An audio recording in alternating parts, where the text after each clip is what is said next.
réew mi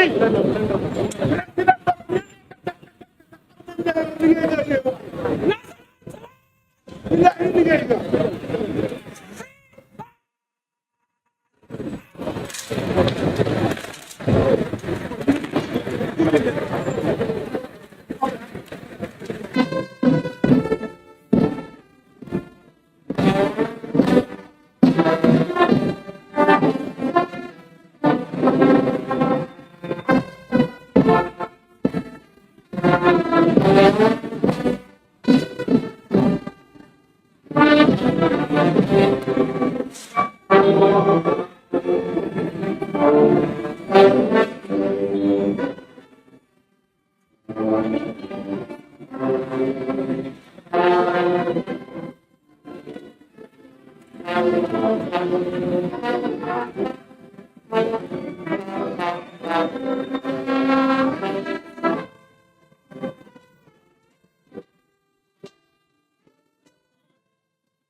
Your Excellency, Sunday 26.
months of important trust in this land. Let thy blessing descend upon us here in this house assembled. Grant us that we may treat and consider all matters that shall come under our deliberation in so just and faithful a manner to promote thy honor and glory, to advance the peace, prosperity, and welfare of this country and of those whose interests thou hast committed to our charge. Amen.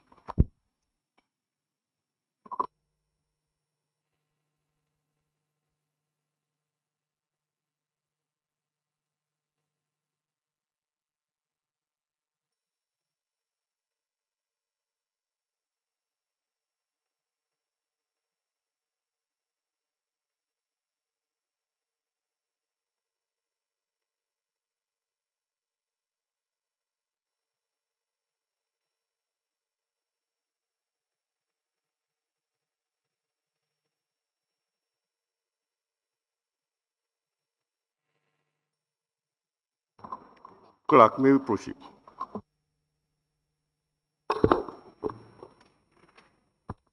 Communication from the chair. Your Excellency, the President of the Republic of the Gambia, Mr. Adama Barrow, former Vice Presidents of the Republic of the Gambia, my Lord, the Honorable Chief Justice of the Gambia and Justices of the Superior Courts, Honorable Deputy Speaker, and all honorable members of this august assembly, honorable former deputy speakers and members of the National Assembly, honorable cabinet ministers here in present, Chief of Staff, Office of the President, Secretary to Cabinet and Head of the Civil Service, permanent secretaries and heads of institutions, members of the Diplomatic and Consular Corps, regional governors, Lord Mayors, and chairpersons of area councils, service chiefs, leaders of political parties, senior government officials, vulnerable religious leaders, distinguished invited guests, the press, and all other protocols duly observed. It is my singular honor and privilege to welcome His Excellency, the President of the Republic, Mr. Adama Barrow, to this hallowed chamber for the delivery of the 2026 State of the Nation Address in accordance with Section 77(1) of the 1997 Constitution and Order 24(1) of our standing orders. Honorable members, we are here together as a nation to witness a significant event in the life of our democracy. That's the President's State of the Nation Address. His Excellency, the President of the Republic of the Gambia, is here today to attend and address a sitting of the National Assembly on the condition of the Gambia, the policies of the government, and the administration of the state for the 2026 legislative year. This occasion remains one of the most important in our constitutional and democratic calendar, as it provides the head of state with a platform to update the nation through its elected representatives on the general state of public affairs, government policy direction, and national priorities. Honorable members, this address is not merely ceremonial. It is a vital instrument of accountability and transparency. It offers this assembly the basis upon which we will exercise our legislative oversight responsibilities in the interest of the Gambian people. Your Excellency, as you present your address, this assembly stands ready to carefully consider the policies, programs, and legislative priorities outlined therein. We remain committed to the constructive engagement guided by the principles of good governance, the rule of law, and national development. Let me take this opportunity to reaffirm the unwavering commitment of the National Assembly to work collaboratively with the executive, while maintaining our constitutional duty to provide effective oversight. This balance is essential in strengthening our democracy and ensuring that the aspirations of our citizens are met.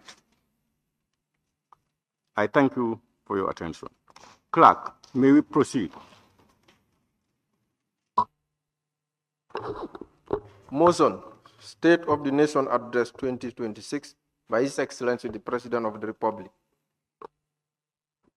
On behalf of both sides of this assembly, I now have the singular honor and privilege to respectfully invite His Excellency Mr. Adama Barrow, President of the Republic of the Gambia, to deliver the 2026 State of the Nation Address in fulfillment of his constitutional mandate. Your Excellency.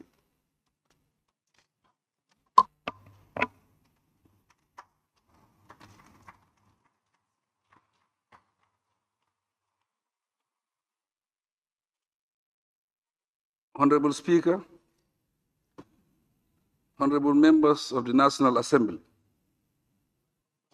my Lordship, the Chief Justice and Superior Judges, former Vice President here present, Excellencies, members of the Diplomatic and the Consular Corps, distinguished guests, ladies and gentlemen.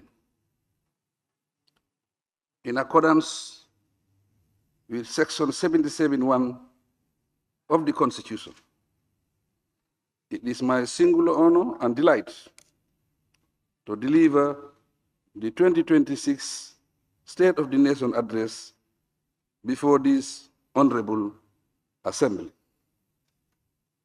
Recognizing that this is the final State of the Nation Address for this 5-year presidential term, the address comes at a defining moment in our national journey.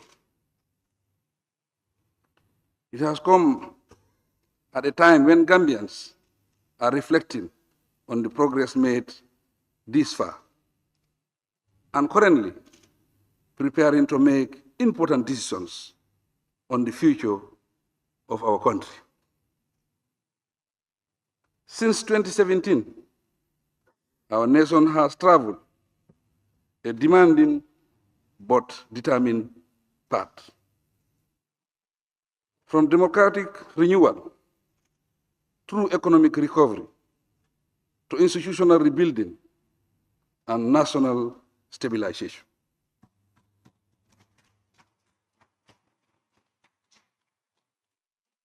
The task before my administration was not only to govern, but also to restore trust, rebuild systems, and lay foundations that would endure for generations to come.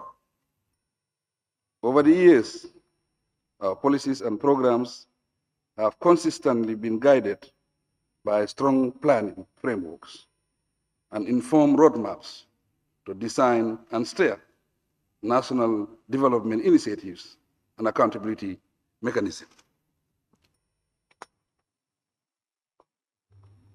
In the short term, the recovery-focused National Development Plan YIRWA 2023-2027 will continue to drive the consolidation of our gains and acceleration of the ongoing socio-economic transformation process across all development sectors in the country. Briefly, this address provides a concise account of my administration's major achievements, though provoking challenges and strategic gains to protect and build upon as we move forward. These issues are thematized, beginning with the state of our economy. The economy, Mr. Speaker, in this volatile global environment, marked by uncertainties, inflationary pressures, and geopolitical shocks, the Gambian economy continues to demonstrate remarkable resilience. Supported largely by construction, agriculture, tourism, trade, telecommunications, and other services. Real GDP growth was estimated at 5.9% in 2025, compared to 5.7% in 2024. Correspondingly, inflation declined from 10.2% in December 2024 to about 6.6% by December 2025. Honorable Speaker, point of order. Honorable Speaker. Point of order. Who is standing on a point of order? Fonyi Councillor. Fonyi Councillor, may I hear your point of order? Yes, Honorable Speaker, 17F. Clapping shall not be permitted in these chambers. At the top, they are clapping. So that's what I'm sending as an order. Thank you. He's out of order, honorable members. You read the wrong one. Honorable members, please, as much as possible, let's try not to disrupt the proceedings. Yes, honorable member for Lower Fuladu, Lower Salum, rather. Thank you, Honorable Speaker, for giving the floor. In fact, the member for Councillor rose a point of order 17F. In fact, the member is out of order because of the anger that is in him. In fact, Honorable Speaker. Honorable Speaker. Honorable Speaker. Can you sit down? In fact, Honorable Speaker, I said 17H. Honorable, I don't said honorable. you see, Honorable Speaker, honorable members,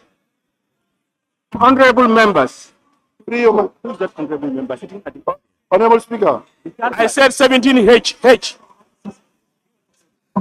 honorable member for Kiang West, Honorable Speaker, honorable member for Kiang West, please stop talking to honorable members across the floor.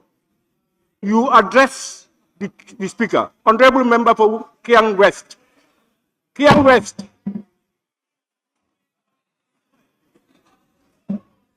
I am not entertaining anything more. Please, honorable member for Kiang West, what I want you to avoid is talking to members across the floor. Please avoid that. Address all your comments to the chair. Honorable members, I have heard what the honorable member for Fonyi Councillor said. I was not aware of a clap. I heard honorable members knocking the table.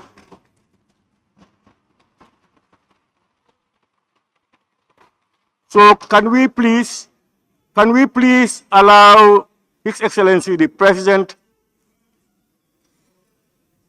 to continue his address? And as much as possible, let's try and avoid unnecessary disruption of sessions. Please, Honorable Your Excellency. Your Excellency.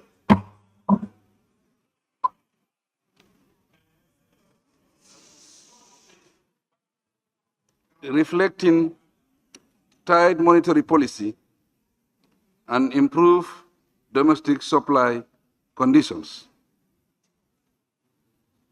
The 2026 budget projects a total revenue and grants of $50.3 billion, with $32.2 billion mobilized from domestic sources.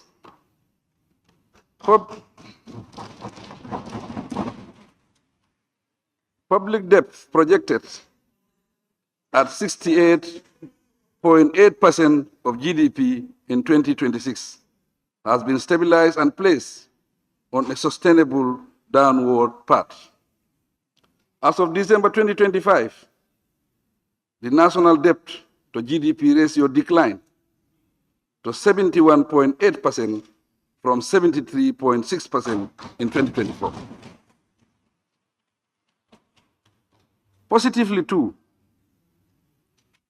boosted by substantial remittances, grants, and tourism receipts, the Gambian dalasi remain broadly stable against major trading currencies. In appreciation of this, I recognize the significant contributions of our compatriots in the diaspora who continue to provide critical support to household incomes and overall economic stability. In 2025, such remittances amounted to 872 million US dollars, representing 34% of GDP. The government remains firmly committed to reforming and restructuring our state-owned enterprises to improve performance, strengthen governance, and reduce contingent liabilities. The government has demonstrated its strong commitment to reform by establishing the State-Owned Enterprises SOE Commission as part of a broader agenda to restructure and transform SOEs.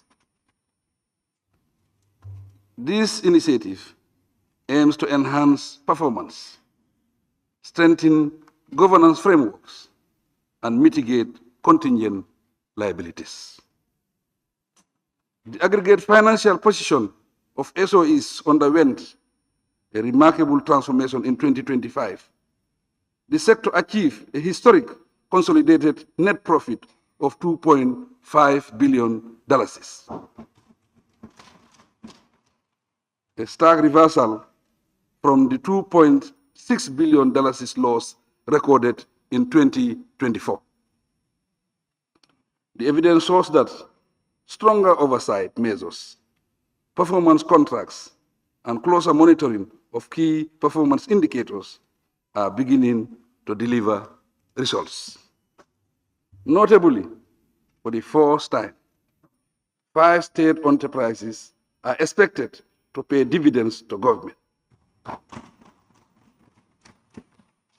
marking a significant turnaround in the financial performance of the sector.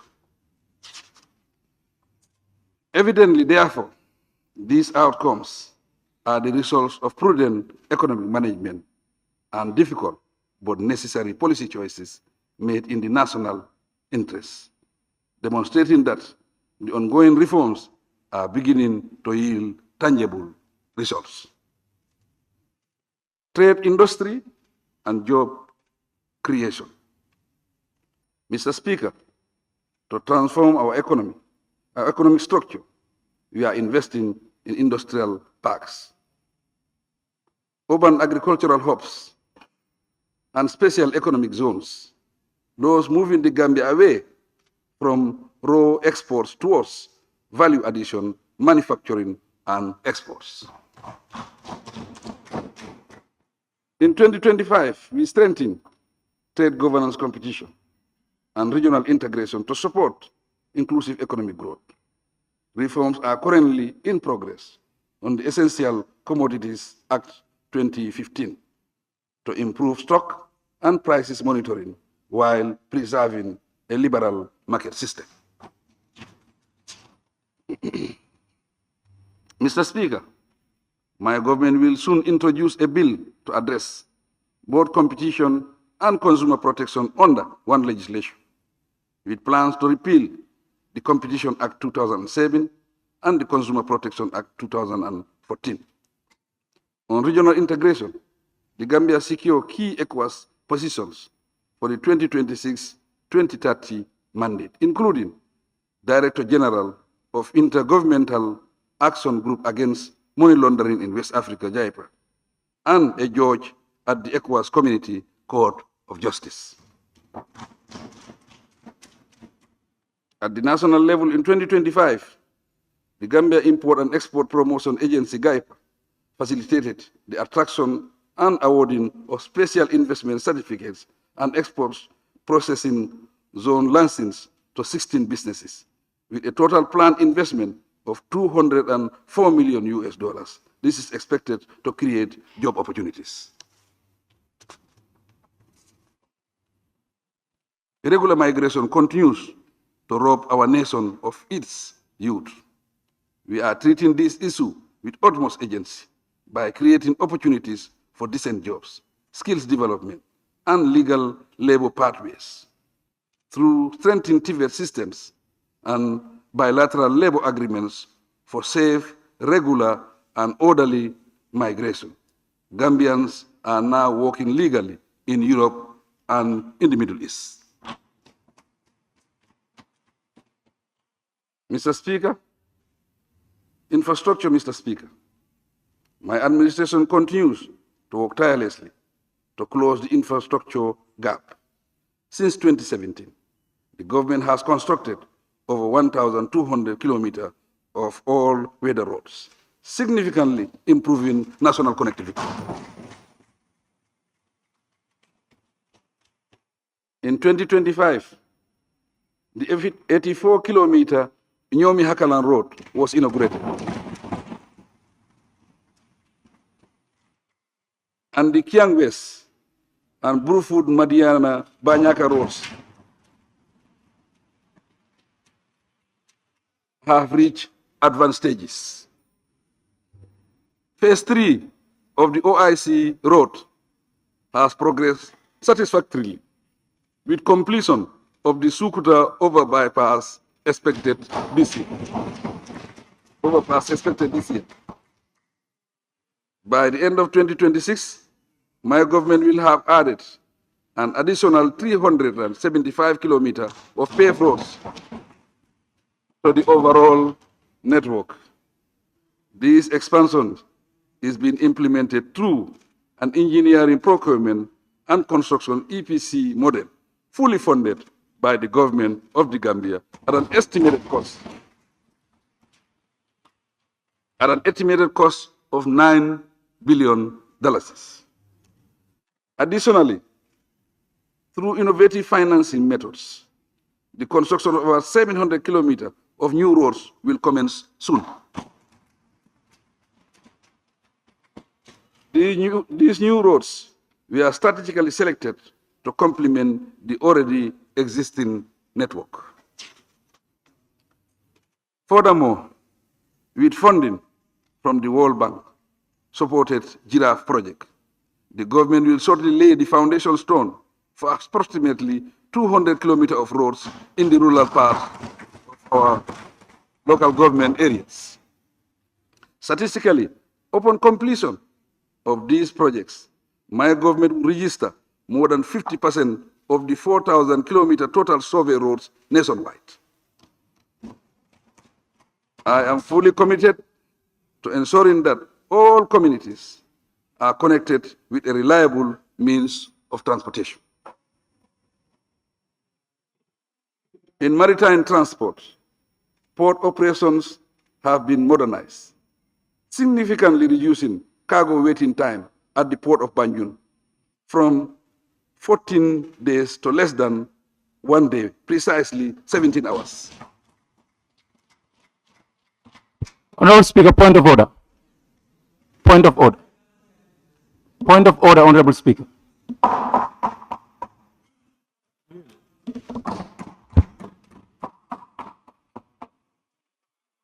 Honourable Member for Kiang West.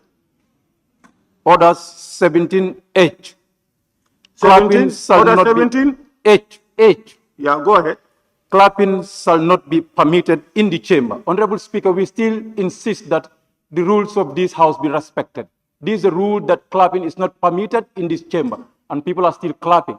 Please, can you put the House to the order?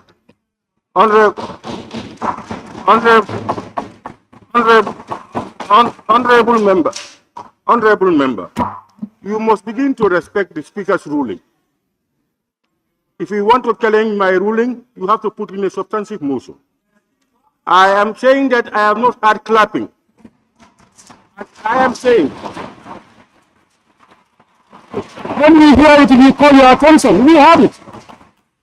When we hear it, we call your attention.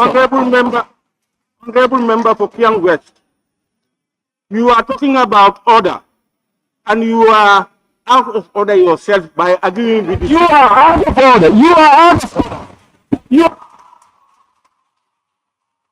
Honourable member, sit down, otherwise we will go outside.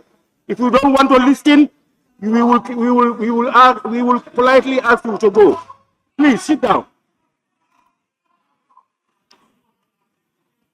Honorable members, honorable members, you see, honorable members, please, it is easy to identify people out of order when you yourself, you are going out of order. Before you ask people to be in order, make sure you yourself, you are in order. Please, let's avoid unnecessary disruptions. Your Excellency, please.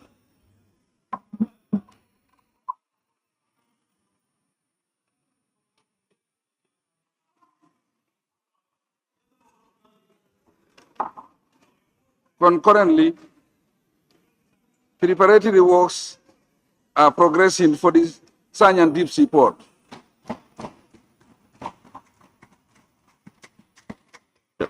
Honorable members, if you don't want to listen, you can go, you may want to go out. Allow others to listen.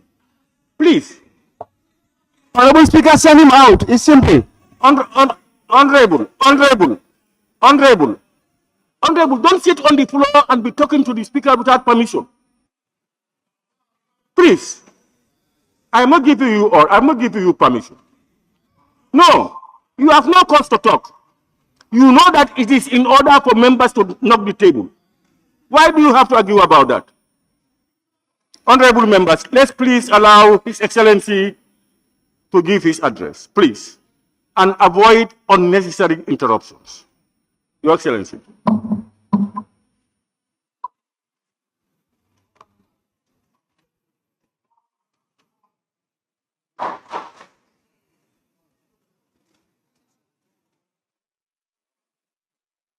Concurrently, preparatory works are progressing for the Sanyan Deep Sea Port ahead of the commencement of construction works this year. Maritime services will be further strengthened with the recent delivery of an eco-friendly ferry. The arrangement will reduce waiting time and ease traffic flow from Banjul to Barrow.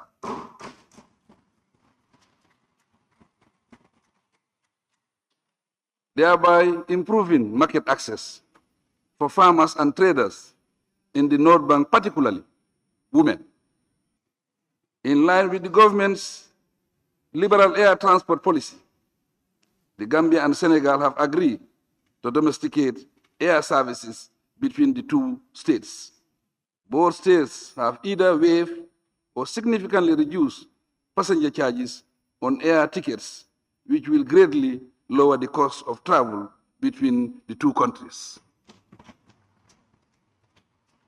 In addition, my government is working on an airport modernization project that includes the construction of an ultra-modern passenger terminal building and other related airport infrastructure. Hopefully, this project will be implemented through a public-private partnership, PPP.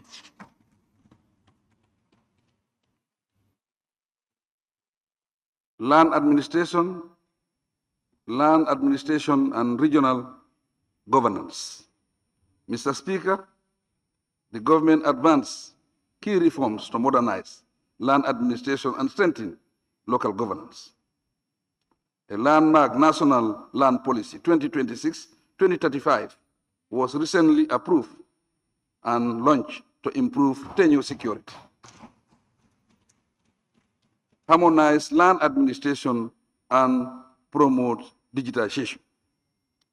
An assessment has been conducted to evaluate the current structures for the development of a land information system. The land information system will establish a nationwide digital platform to secure and manage land records. One of its objectives is to enhance transparency in land administration and reduce land disputes. These reforms, supported by an ongoing review of the Local Government Acts, are laying the foundation for more transparent, efficient, and equitable land governance. Recognizing the important role of the Land Commission, the Ministry of Lands, Regional Government and Religious Affairs seek to revitalize it through the reinforcement of its oversight and dispute resolution roles. This is planned to enhance transparency, accountability, and fairness in land administration. The ministry has also initiated a housing program that targets Gambians and offers flexible installment options to improve access to affordable housing. Currently, sample designs have been reviewed and sites identified for the fourth phase of the scheme. The Department of Boundary Management under the Ministry of Lands has been established to strengthen and safeguard the Gambia's borders at both national and international levels. The department is to collaborate with the relevant institutions and neighboring authorities to prevent and resolve boundary-related issues, protect territorial integrity, and promote national security. Energy, Mr. Speaker. My government has made decisive reforms and investments across the energy, petroleum, and mining sectors. I am thus pleased to report that we have achieved 90% national energy access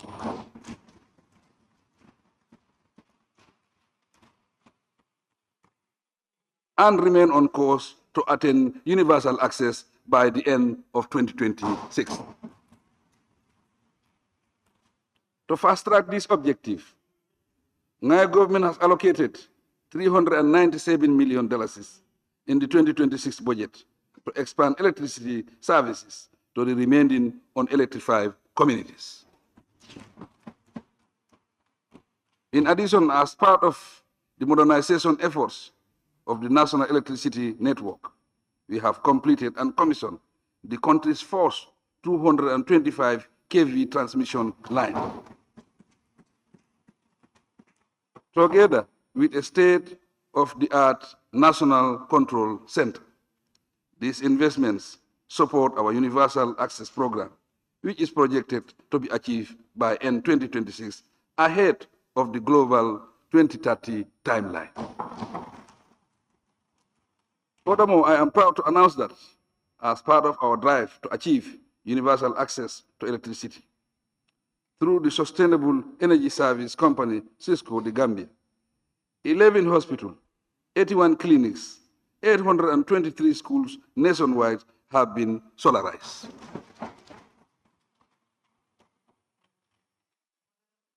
While the significant gains in access are to be celebrated, we recognize the financial constraints to access that many households face. In this regard, to stabilize tariffs, the government allocated $1 billion in both the 2025 and 2026 budgets as subsidies to NAVEC. Central to our long-term energy security is our objective to increase domestic generation capacity. It is in this regard that the government has set in motion a plan to deliver a 150 megawatt solar park in Sona that will cater for both domestic and export markets. So far, the fourth stage of the solar park is at an advanced stage, with the tender for a 50 megawatt plant completed. The Gambia petroleum sector continues to gather interest in the industry. Recently, the Ministry of Petroleum, Energy and Mines granted licenses to 3 companies to undertake exploration, development, and production activities in existing open blocks. This marks a significant milestone in reactivating upstream petroleum operations in the Gambia. In the area of mining, my government is promoting offshore sand dredging to meet demand exceeding 1 million cubic meters. We also issue licensing to deep-sea mineral prospecting, hence positioning the sector to support infrastructure development, and diversify national revenues. Communication, digital economy. Mr. Speaker, in 2025, digital transformation acted as key driver of growth, jobs, and efficient governance. Mobile subscription surpassed 3.4 million. ICT sector employment increased by nearly 20%, and the sector's contribution to the economy exceeded $3.9 billion. Our digital government transformation efforts in 2026 will include the deployment of key services by the Gambia ICT agency, JICTA. These include e-visa and e-cabinet initiative for more effective and efficient delivery of such services. For the first time, we have a Data Protection and Privacy Act 2025. It is enacted to regulate the processing of personal data and reinforce a secure and investor-friendly digital environment. The SOE reform agenda is ongoing, with GAMTEL and GAMCEL identified as key institutions. A bill operate transfer BOT public-private partnership for GAMTEL is expected to mobilize $50 million. This will be used to modernize, upgrade, and expand the core backbone and last-mile infrastructure, enhance competitiveness, and maximize revenue growth. In line with the right-sizing exercise of the staff, implementation of the social plan is well advanced. 642 staff members have exited after their full compensation payments. The remaining phases 3 and 4 are expected to be finalized by end March 2026. In striving to modernize public broadcasting, the government has reached an advanced stage in finding a private partner for Digital Gambia Limited to facilitate our transmission from analog to a digital system. Similarly, GRTS radio signal has been put on satellite, thus achieving nationwide radio broadcasts and beyond. To popularize and inform the people about development programs and policies, my government has initiated a flagship program called Mansakunda.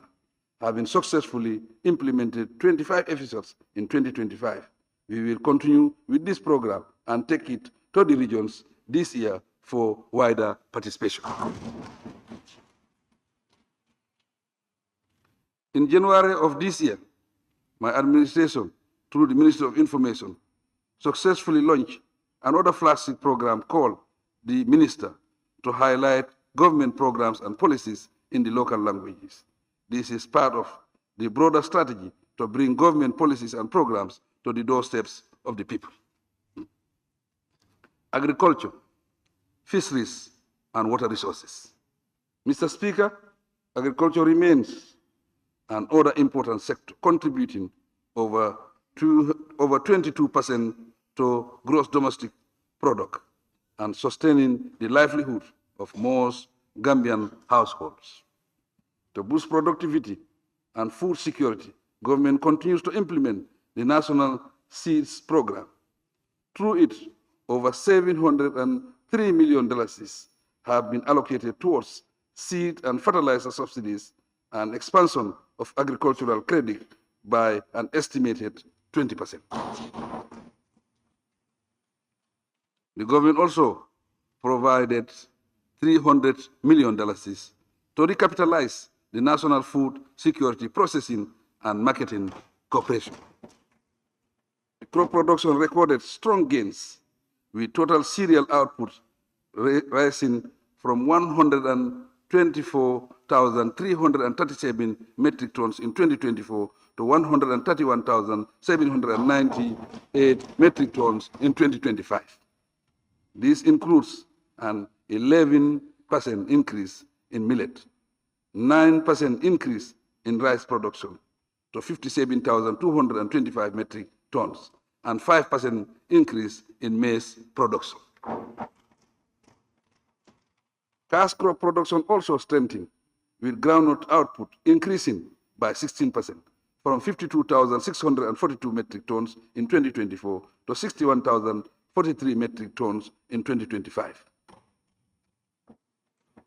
The yield prompted a government-backed $2 billion intervention to purchase up to 50,000 metric tons during the 2025-2026 trade season. Productivity and resilience were further reinforced through the procurement of 189 tractors and 20 rotavator boards, expanded irrigation, and strengthened livestock health systems. This support includes increased vaccination coverage and positioning the sector for sustained growth, food security, and rural income stability. Mr. Speaker, my government also make major achievements in water and fisheries management to strengthen sustainability, resilience, and livelihoods, to improve access to clean drinking water in hard-to-reach areas. For instance, my government drilled 110 solar-powered pipe water systems across the country. 68 of these have been completed to serve 142 villages, benefiting about 82,896 people. The remaining 42 are due for completion by the end of the year. To further improve sanitation, over 300 household and public latrines were constructed in rural and riverside communities to prevent pollution of the water table. To promote safe and sustainable water extraction from boreholes, particularly in the urban area. My government, in collaboration with partners, is working on the development of a water abstraction licensing regulation to establish legal policy and operational frameworks for climate-smart water abstraction governance. On fisheries, the legal framework was comprehensively reviewed to combat illegal, unreported, unregulated fishing, as well as to strengthen nationwide surveillance missions leading to more arrests and prosecution. These efforts contributed to total fisheries revenue of over $234 million in the fourth quarter of 2026. Human capital, education, and health. Mr. Speaker, my government continues to prioritize human capital development, with the 2026 budget allocating at least $10.5 billion to it. This represents 17.7% of total expenditure to education and health. To continually raise performance levels, significant investments have been made to improve the quality of learning. Part of this is the completion of 336 teachers' quotas across 47 schools. Delivery of science and technical equipment valued at $2 million to 29 schools. And the distribution of more than 1.5 million textbooks nationwide. To universalize access to education, in collaboration with our partners, we implemented programs to bring 74,000 marginalized children back into the formal education system from 2023 to 2025. Recognizing that strong foundational skills are essential for lifelong learning, my government has intensified its focus on early grade education. With support from the World Bank, the government has embarked on the development and implementation of structured pedagogy and foundational learning programs. Digital learning was introduced to 122 schools in 2025. These schools are now equipped with smart televisions, laptops, projectors, and other IT equipment to prepare our students for a better future. The use of 7 national languages was piloted in 63 schools to reinforce equity, quality, and resilience across the education system. In relation to tertiary education and skills development, my administration has invested more than $7.6 billion in the University of the Gambia. Most of the faculties have now moved to the Faraba Banta Mega Campus. This complements the USAID campus inaugurated last June in Brikama. On access to tertiary education, the Student Revolving Loan Scheme, the National Research and Innovation Fund, and the Tertiary and Higher Education Trust Fund have been established. The objective is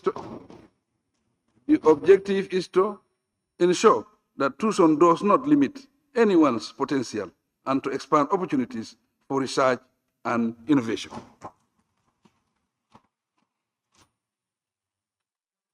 Health, Mr. Speaker. Mr. Speaker, this year, my administration has allocated $3.1 billion to the health sector to support ongoing expansion of primary health care, upgrading facilities, and service delivery improvement. In 2025, major infrastructure investments progressed at the Edward Francis Small Teaching Hospital, Kanifi General Hospital, and regional health centers. Meanwhile, the National Food and Drug Testing Laboratory and the Farato Emergency Treatment Center are in their final phases of completion. As part of efforts to strengthen frontline service delivery, we have procured 52 fully equipped ambulances, 6 supervisory vehicles, 61 motorcycles, 157 bicycles, and 20 tricycles to support immunization, outreach, and emergency referrals. In addition, we will soon establish an ambulance command center for national emergency medical response. At the same time, expanded postgraduate training for health professionals is strengthening the national health workforce and building a more resilient and people-centered health system. Quite notably, for the first time, dentists and pharmacists have been trained in the country, with the inaugural cohort expected to graduate this year. Youth, women, and social protection. Mr. Speaker, my government recognizes gender equality and women and youth empowerment as critical enablers for national development. In 2025, drawing on the Women Enterprise Fund, over $12 million was disbursed to 112 women groups. These benefited over 10,000 women. And additionally, 1,702 adolescent girls and young women were also supported through financial literacy initiative. Furthermore, they will receive a grant totaling to $117.2 million after their graduation this year. By utilizing the Social Protection Fund, government is supporting 5,400 beneficiaries of the Family Strengthening Program. They include people with disability, the elderly, orphans, and widows. These vulnerable people receive a monthly cash transfer of $1,000. To support low-income households for improved nutrition and food security, my government, through the NAFA Rice Project, continue to support over 29,000 vulnerable households. This support includes a monthly cash transfer of $1,500 to vulnerable households. Mr. Speaker, tapping into the support to victims of gender-based violence fund, in December 2025, the government assisted 75 survivors, A total of $40,000 was given to each survivor. To prevent delays in administering justice on gender-based violence, a specialized court has been built to be inaugurated in the second quarter of 2026. The Gambia is the 6th country in Africa to establish a court of this nature. Similarly, following a need assessment exercise, $4 million was disbursed to 11 organizations of people with disability.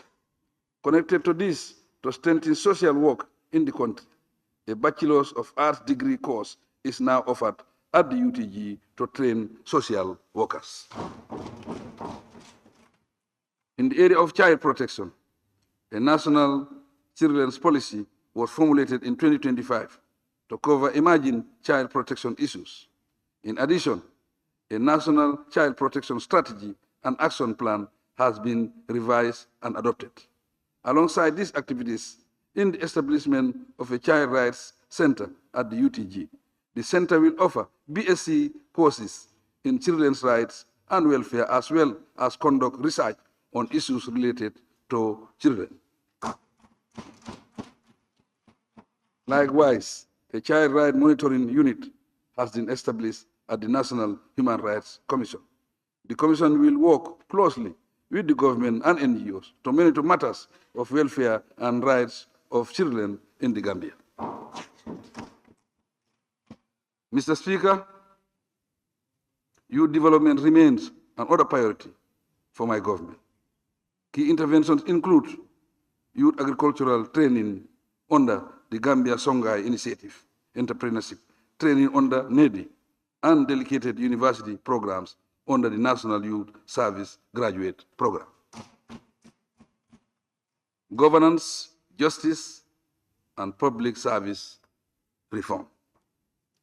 Mr. Speaker, institutional reform remains one of the most outstanding achievements of this government. Consequently, we continue to strengthen the rule of law, accountability, and access to justice through far-reaching justice sector reforms. Landmark legislation such as the Election Act 2025, the Criminal Offences Act 2025, and the Criminal Procedure Act 2025 have modernized our legal framework. They have replaced outdated colonial-era laws with right-based contemporary standards aligned with international human rights obligations. These reforms now enhance electoral integrity, safeguard freedom of expression, strengthen protection against corruption, and sexual and gender-based violence. Together, these legislations have reinforced due process across the criminal justice system. Mr. Speaker, significant progress has also been recorded in advancing transitional justice, reparation, and accountability. The government has fully implemented 60 Truth, Reconciliation, and Reparation Commission's recommendations, with 141 ongoing. The Reparation Commissions became fully operational with 7 commissioners sworn in. Government allocated $20 million to the Reparations Fund in 2025, with an additional allocation confirmed for 2026. Concurrently, the legal and institutional frameworks for prosecuting serious human rights violations were strengthened through the Special Prosecutor's Office architecture, the establishment of a special criminal division of the High Court, and ongoing collaboration with regional partners to ensure that impunity for grave crimes is decisively addressed. Access to justice and integrity in the public service have been enhanced further through the expansion of legal aid services nationwide, the rollout of a digital case management system across justice institutions, and the modernization of key registries. Among them is the company registry and intellectual property systems. In December 2025, the National Assembly confirmed the commissioners of the Anti-Corruption Commission, positioning the country to intensify the fight against corruption and promote ethical governance. These reforms, together with the ongoing development of a justice sector strategy policy for 2026-2030, underscore my government's commitment to a justice system that is independent, transparent, efficient, and responsive to the needs of all Gambians. To improve public service delivery, we are preparing to launch the MyGov platform. This is currently at an advanced stage, with its deployment targeted this year. The platform will serve as the one-stop shop for high-volume priority services. These incorporate birth certification, national identification cards, passports, driver's license, and business registration. The eventual integration of the platform with GAM Suite under the central bank will enable the acceptance of Visa and MasterCard payments on the platform, in addition to other supported local digital wallets. We have also made significant progress in modernizing public service management through the ongoing development of a comprehensive human resource management information system. Once completed, this system will integrate personal records, the payroll, performance management, and pension administration into a single digital platform. Its objective embrace improving efficiency, accountability, evidence-based planning, and decision-making across government. The government has equally introduced a comprehensive performance management framework to promote accountability and results. The framework links planning, budgeting, and performance assessment to make sure that public institutions and officials are held accountable. Defense, security, and national stability. Mr. Speaker, peace and stability remain the foundation upon which all development depends. We have made significant progress in the security sector reform, strengthening internal security, public safety, and democratic oversight. As a result of these sustained efforts, the Gambia is now ranked the safest country in West Africa, and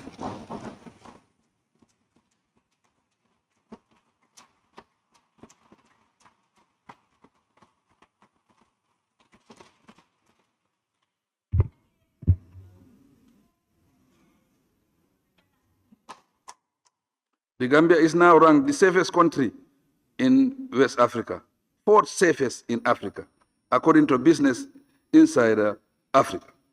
This achievement reflects the growing confidence in our national institutions and the unwavering commitment of our security services to safeguarding the country and its people. Law enforcement performance is improving, as indicated by the arrest of a number of dangerous criminals last year. They include fugitives linked to armed robbery, murder, and other high-profile cases, thus suggesting growing efficiency within the security services and raising crime detection trend in the country. In the same manner, border control was strengthened through the rollout of the Migration Information and Data Analysis System and the integrated immigration systems.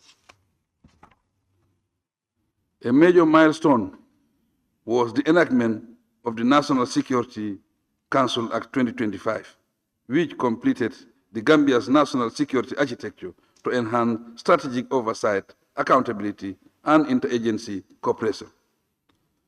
Drug enforcement efforts recorded significant successes.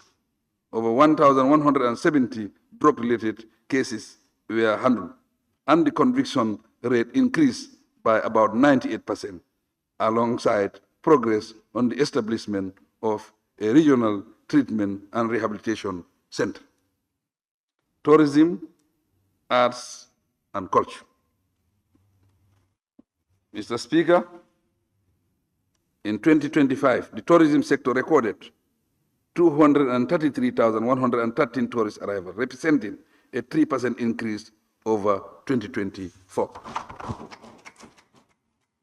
By the same token, micro, small, and medium enterprises were strengthened, with over 120 enterprises supported and 50% of them securing buyer-supplier linkages, with investment in coastal protection and new training programs, position the sector for resilient growth.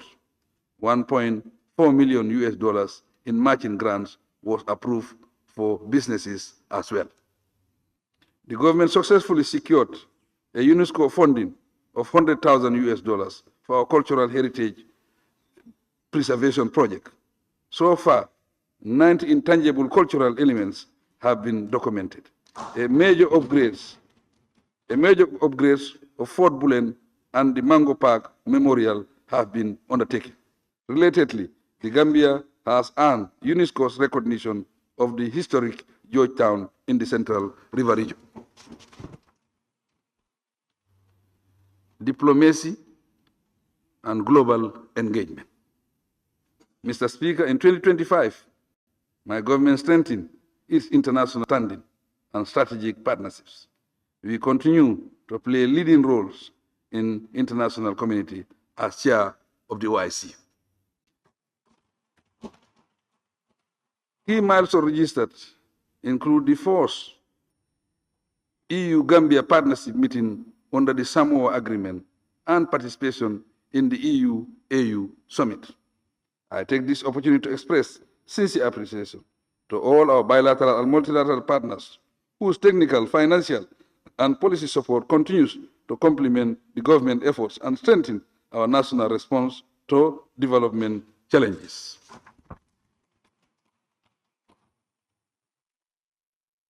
Climate and the environment.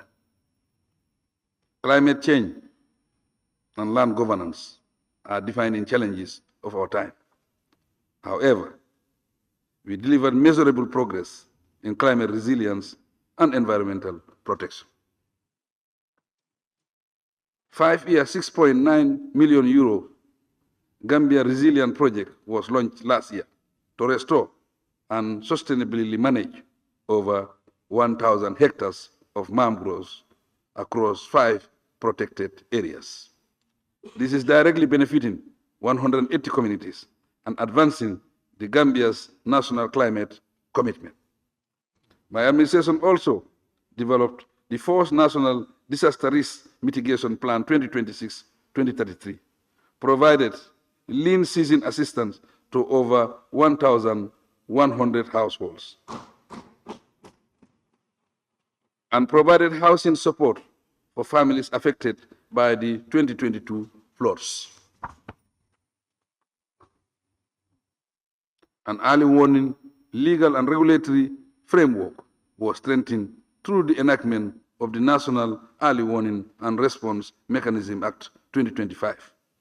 With similar resolve, decisive enforcement against environmental degradation led to the interception and prosecution of persons linked to 30 trucks of illegal harvested timber. Simultaneously, expanded community forestry support has broadened and strengthened conservation outcomes and livelihoods. Concluding remarks, Mr. Speaker. Honorable Speaker, Honorable National Assembly members, distinguished guests, ladies and gentlemen, as required by the Constitution, my address provides an account of the current state of affairs of the nation. It focuses on the overall administration of our country, zeroing in on major policies, programs, legislation, achievements, challenges, and future direction. As we reflect on the progress made by my administration and the challenges ahead, my message to all Gambians is that we recommit ourselves to a more resilient and progressive Gambia based on the principles of IRWA, the National Development Plan. Mr. Speaker, my government recognizes that despite the progress made in 2025, challenges linger on. We are aware, for example, of the continuous cost of living pressures on many households. Hence, the heavy investment in agriculture to boost our food self-sufficiency drive through local production. We continue to provide support to ease the challenges associated with smallholder farming and the subsistence nature of our agriculture. Our output support through subsidies is to ensure farmers spend less and earn much more from their produce. The price of granules last year exemplified this. In the medium to long term, we will continue investing in mechanization to improve overall agricultural productivity. In addition to persistent climate risks, addressing irregular migration and youth employment urgently requires sustained attention.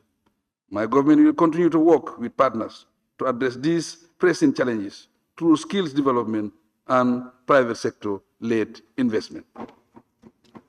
Healthcare access and quality improved tremendously over the last decade, but we will continue striving for greater achievements and better health outcomes. Honorable Speaker, honorable members of the National Assembly, and fellow Gambians, looking back, the Gambia today is more stable, more connected, better governed than it was a decade ago.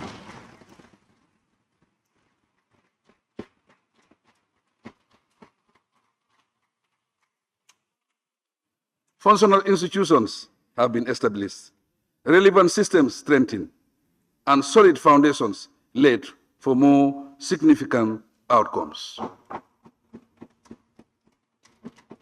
The task ahead is to consolidate these gains, maintain a vibrant and diversified economy, protect democratic stability, and continue building a resilient and inclusive nation. As we reflect on our journey together, let us reaffirm our commitment to justice and good governance. Our courts, institutions, and leaders in all spheres of work must continue to serve with integrity and ensure that every Gambian feels seen, heard, and respected. This is not a perfect path, but it is the path of progress. It is the path that demands patience, accountability, dialogue, and the courage to correct ourselves when we falter. We extend a hand of friendship to all friendly nations, near and far, and we do so conscious that our voice carries the weight of our people's dignity. Mr. Speaker, my government will continue to build roads, schools, hospitals, and energy systems that connect our communities and power our future.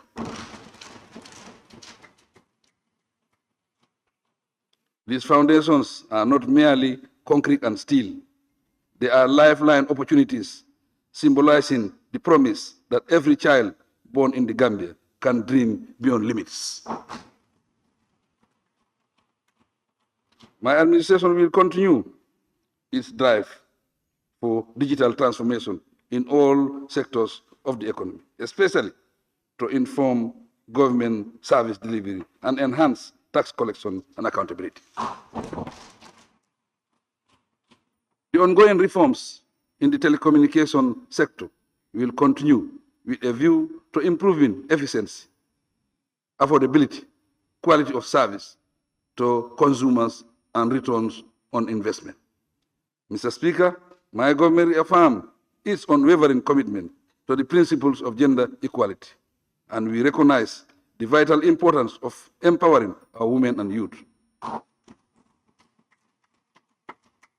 We will continue creating opportunities for girls and women and insist on strengthening them, treating them with dignity. As an obligation, we are determined to mainstream gender equality and recognize women in our governance structure and systems. By upholding these values, we will build a stronger, fairer, and more united nation where every citizen can contribute to and benefit from our collective progress. Likewise, we recognize the vital role of our development partners, whose support has been instrumental in advancing our national priorities. Their solidarity reminds us that the Gambia is not alone in its pursuit of growth and stability. With their partnership, we are better equipped to transform challenges into opportunities and to ensure that no Gambian is left behind. Mr. Speaker, honorable members and fellow Gambians, as we approach the 2026 presidential election, I call on all political parties, candidates and supporters to conduct their campaign in a spirit of peace, tolerance, and mutual respect.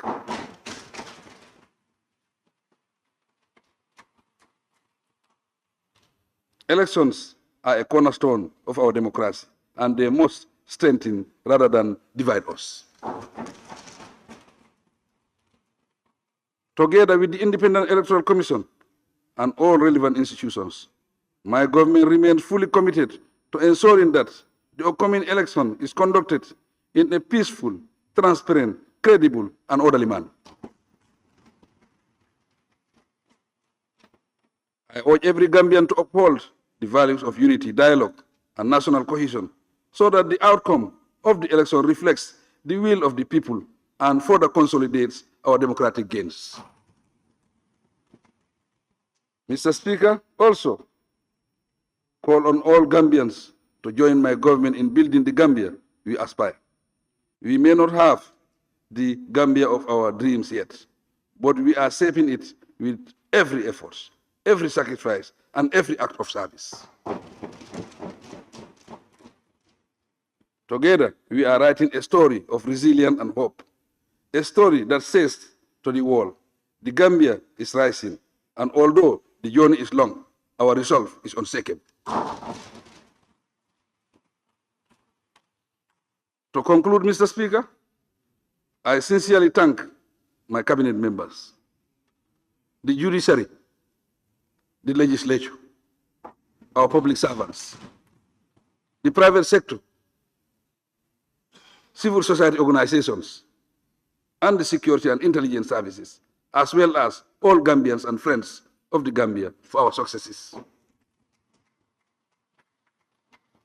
I pray that we continue to work closely in harmony and strive for sustained peace, stability, security, progress, and inclusive development.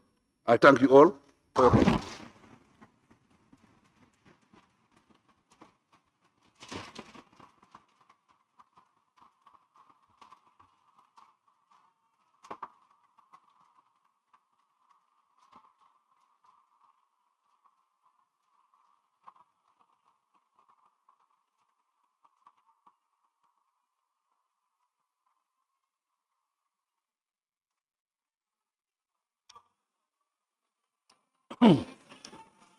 Thank you, Your Excellency.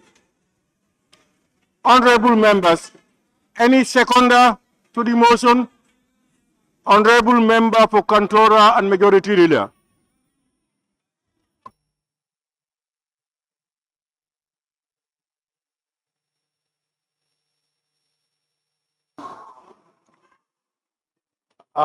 Thank you very much, Right Honorable Speaker, for giving me the floor to second the motion ably laid and tabled by His Excellency the President in fulfillment of his constitutional provision. Honorable Speaker, I rise to second the motion. Allow me at this juncture as well to thank His Excellency the President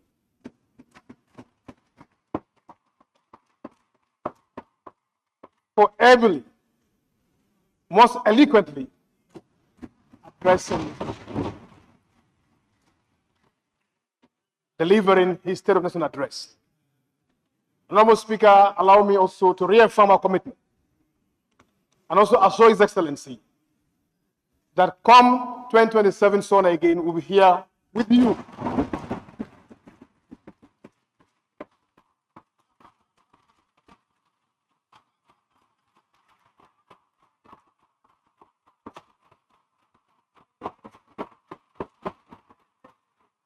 Just second the motion and sit down there. We shall be here with you, will stand resolute in your continuity agenda. Honorable Speaker.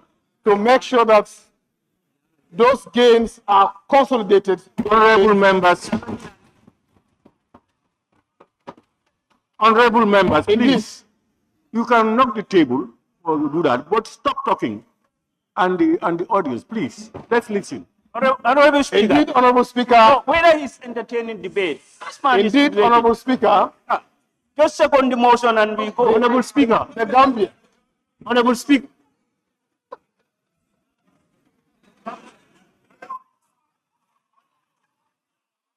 Indeed, Honorable Speaker. What His Excellency has delivered here. Honorable members. Speaker. I will identify members and call your constituency, and the people here are your electorates. So know you are misbehaving. We'll put it on records. If I see you, I will just call your constituency and ask you to keep quiet. Honorable Speaker, I am in full agreement with His Excellency that indeed Gambia is in the right trajectory in terms of development, in terms of advancement. So therefore, we'll stand with him of his continued agenda that President Barrow for continuity till next term. Honorable Speaker, on that note, I thank you so much for giving me the floor.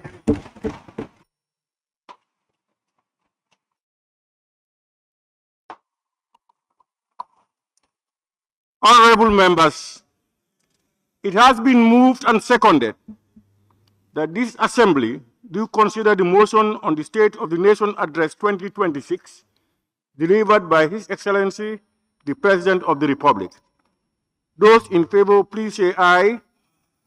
Those not in favor, please say no. The ayes have it. Honorable members. Division. Honorable members. Division, Honorable Speaker.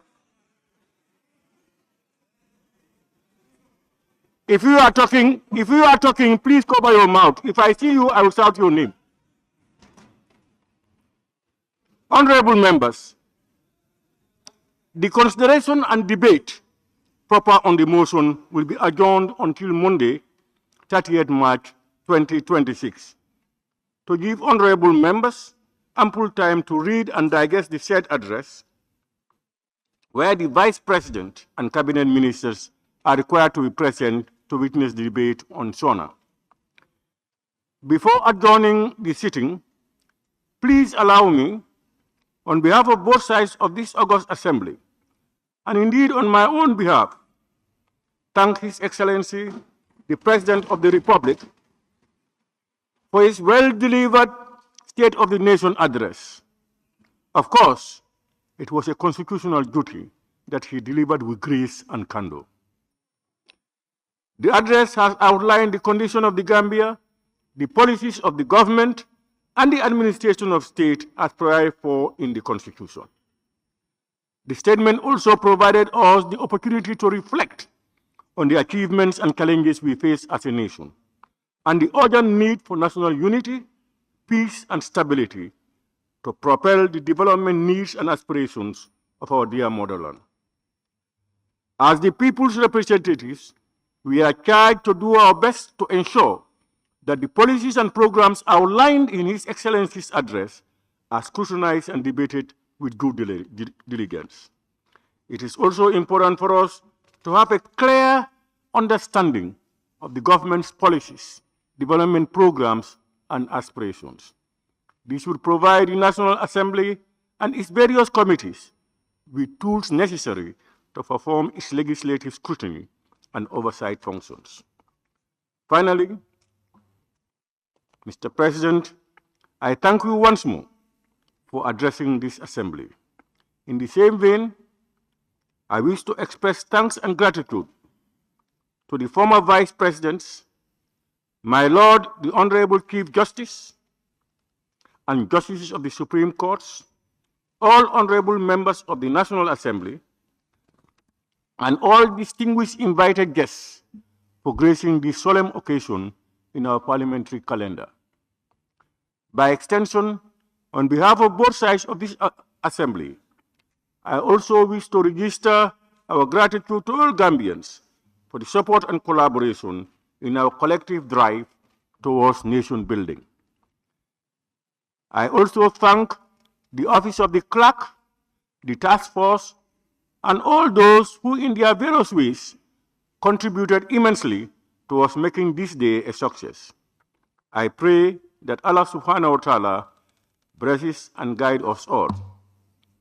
Honorable members, after putting the question, may I kindly ask all guests to remain seated to allow His Excellency, the President, to take leave of the chambers, to be followed by cabinet ministers and others.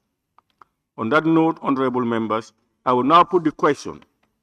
Be resolved that this August Assembly do stand adjourned until Monday, 30th March 2026. Those in favor, please say aye. Those not in favor, please say no. The ayes have it. This Assembly now stands adjourned until Monday, 30th March 2026 at 10 a.m. prompt.